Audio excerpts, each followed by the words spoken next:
The Cats of Ulthar by H.P. Lovecraft. It is said that in Ulthar, which lies beyond the river Sky, no man may kill a cat. And this I can verily believe, as I gaze upon him who sitteth purring before the fire. For the cat is cryptic, and close to strange things which men cannot see. He is the soul of antique Egyptus, and bearer of tales from forgotten cities in Meroe and Ophir.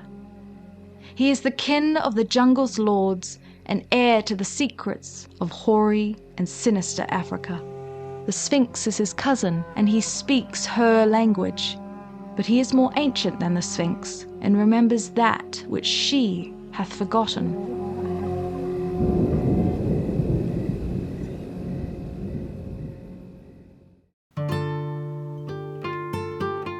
In Ulthar, before ever the burgesses forbade the killing of cats, there dwelt an old cotter and his wife who delighted to trap and slay the cats of their neighbours.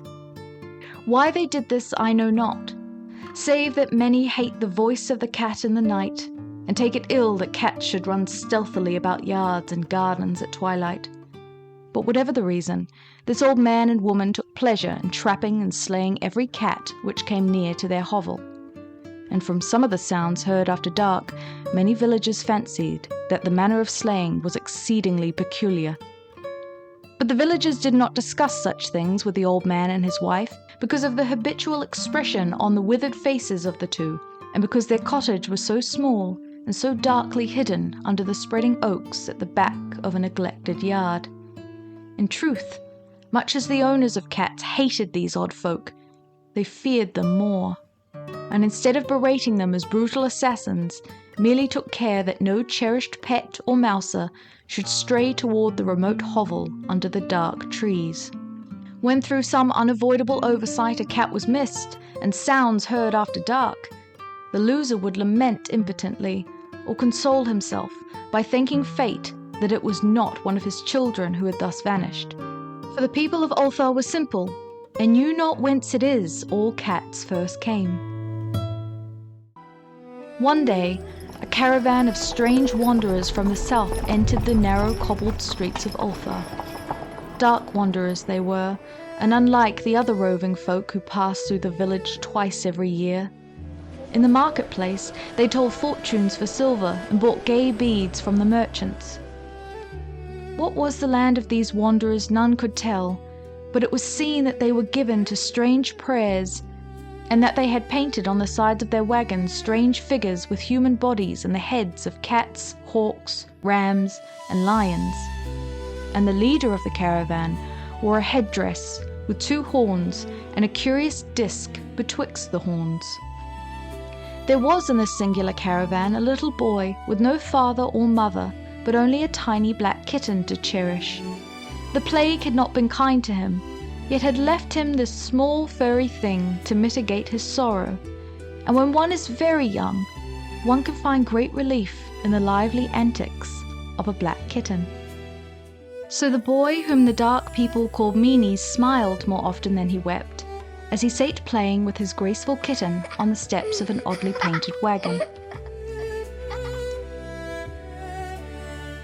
On the 3rd morning of the wanderer's stay in Ulthar, Meanies could not find his kitten, and as he sobbed aloud in the marketplace, certain villagers told him of the old man and his wife, and of sounds heard in the night.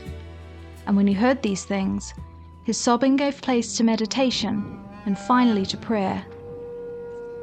He stretched out his arms toward the sun, and prayed in a tongue no villager could understand, though indeed the villagers did not try very hard to understand, since their attention was mostly taken up by the sky and the odd shapes the clouds were assuming. It was very peculiar, but as the little boy uttered his petition, there seemed to form overhead the shadowy, nebulous figures of exotic things, of hybrid creatures crowned with horn-flanked discs. Nature is full of such illusions to impress the imaginative. That night, the wanderers left Ulthar and were never seen again, and the householders were troubled when they noticed that in all the village there was not a cat to be found. From each hearth the familiar cat had vanished. Cats large and small, black, grey, striped, yellow and white. Old Cranon the burgomaster swore that the dark folk had taken the cats away in revenge for the killing of Menes' kitten, and cursed the caravan and the little boy. But Nith, the lean notary, declared that the old cotter and his wife were more likely persons to suspect, for their hatred of cats was notorious and increasingly bold.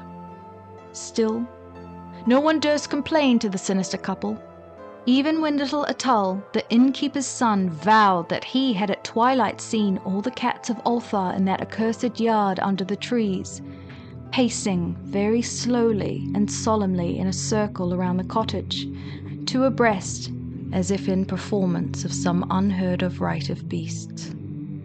The villagers did not know how much to believe from so small a boy, and though they feared that the evil pair had charmed the cats to their death, they preferred not to chide the old cotter till they met him outside his dark and repellent yard. So Ulthar went to sleep in vain anger, and when the people awakened at dawn, behold, every cat was back at his accustomed hearth. Large and small, black-grey, striped, yellow and white, none was missing. Very sleek and fat did the cats appear, and sonorous with purring content. The citizens talked with one another of the affair, and marvelled not a little.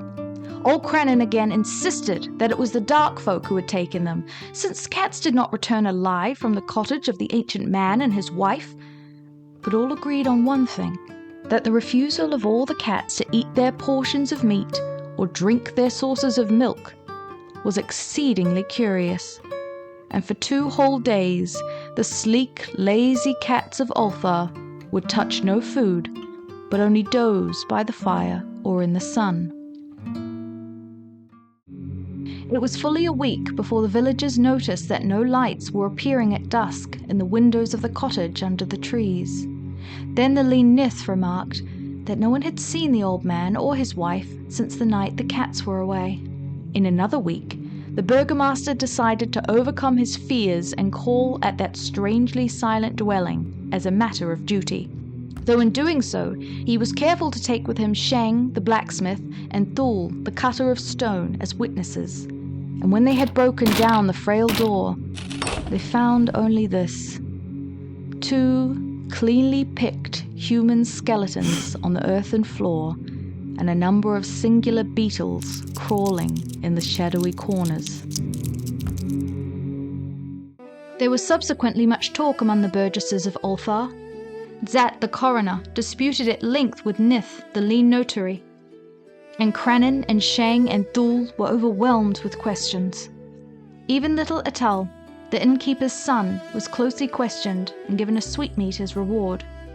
They talked of the old cotter and his wife, of the caravan of dark wanderers, of small Menes and his black kitten, of the prayer of Menes and of the sky during that prayer, of the doings of the cats on the night the caravan left, and of what was later found in the cottage under the dark trees in the repellent yard. And in the end, the burgesses passed that remarkable law which is told of by traders in Akhed and discussed by travellers in Nile, namely, that in Ulthar no man may kill a cat.